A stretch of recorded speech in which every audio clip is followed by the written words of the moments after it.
শিলিগুড়ির ৩২ নম্বর ওয়ার্ডের কাশ্মীর কলোনি এলাকায় নিজেদের সীমানা নির্ধারণ করতে প্রাচীর দেওয়ার সিদ্ধান্ত নিয়েছে রেল দপ্তর। এর ফলে সমস্যায় পড়বেন এলাকার বাসিন্দারা। এই সমস্যার সমাধান চেয়ে টক টু মেয়রে ফোন করেছিলেন বাসিন্দারা। এরপরই সোমবার সকালে এলাকা পরিদর্শন করলেন মেয়র গৌতম দেব।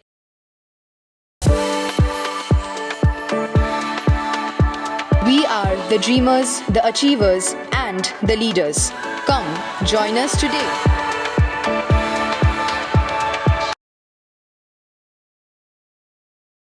এদিন ৪ নম্বর বড় চেয়ারম্যান জয়ন্ত সাহা ও ৩২ নম্বর ওয়ার্ডের কাউন্সিলর তাপস চ্যাটার্জিকে সঙ্গে নিয়ে কাশ্মীর কলোনি এলাকায় পৌঁছান মেয়র।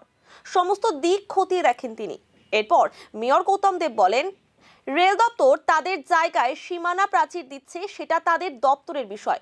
তবে এই সীমানা প্রাচীরের জেরে সমস্যায় পড়তে হবে স্থানীয় বাসিন্দাদের। দ্রুত এই সমস্যার সমাধান চেয়ে রেলের সঙ্গে বৈঠক করা হবে। আলোচনার মধ্যে দিয়ে এই সমস্যার সমাধান হবে বলে আশাবাদী তিনি।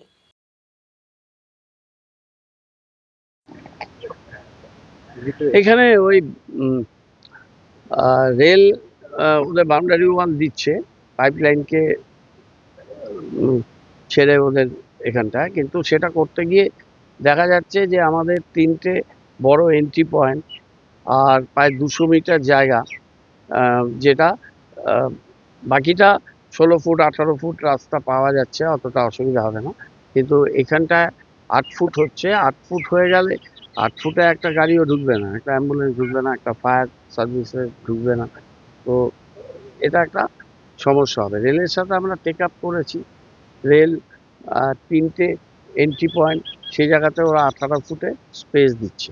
সে 18 ফুটের স্পেস দিলে সেটা ওদের সাথে আমাদের একটা রেজুলিউশন থাকলে সেটা নিয়ে কোনো সমস্যা নেই। কিন্তু সমস্যা হচ্ছে 200 মিটার লম্বা, আর এটা 8 ফুট, 8 মিটার তো নয়, 8 ফুট চওড়া।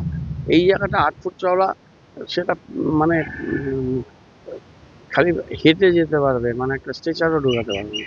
এটা এইটুকুন জায়গাটা অসুবিধা হবে। তো এখানে বাসিন্দারা বলছে যে এই যে কোয়ার্টারগুলো আছে, কোয়ার্টারের পাশ দিয়ে যদি ওরা ওদের বাউন্ডারি ওয়ালটা দেয়, ডান দিকের এরিয়াটা পাইপলাইন, তার পাইপলাইনের পরের এরিয়াটা ছেড়ে দিয়ে, তাহলে কারোরই কোনো সমস্যা হবে না, ওদের বাউন্ডারি ওয়ালটাও হয়ে যাবে। আমি কর্পোরেশনে গিয়ে রেলের সাথে একটা জয়েন্ট মিটিং করছি। ওদের এডিআরএমের সাথে আমাদের কমিশনার ম্যাডামের কথা হয়েছে, আমি একটা মিটিং করছি।